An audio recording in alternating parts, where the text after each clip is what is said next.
ang trauma by the ones.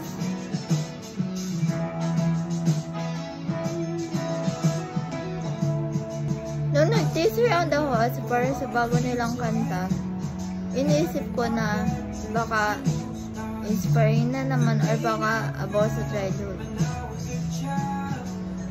At ang naisip ko kaagad na composer ay si Kuya Kael. Noong time nakita ko na nag-update si Kuya Jax para sa lead ng kanta nila at yung title ay Drama. Naisip ko agad na what if si Kuya Kael yung composer? And napakinggan ko na nga siya nga yung composer. Noon ako ito napakinggan, okay lang naman ako. Pero naalala ko yung mga times na na-trauma ko. Dati lagi ako na-trauma. At in this year, na-trauma ako ng 2 beses. Pero naging lesson siya sa akin to move forward, and naging lesson siya para mas maging strong ako.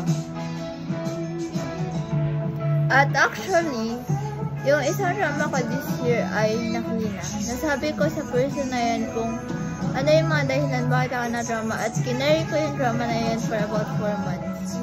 Ngayon, medyo sumasagi pa rin siya sa isipan ko, pero okay na yan kasi marami siyang pinarealize sa akin at naging lesson yun sa akin para mag-move forward.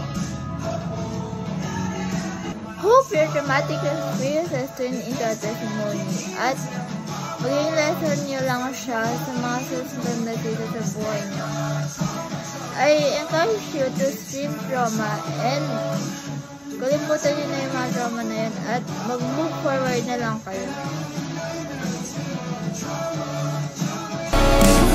Trauma, trauma, trauma.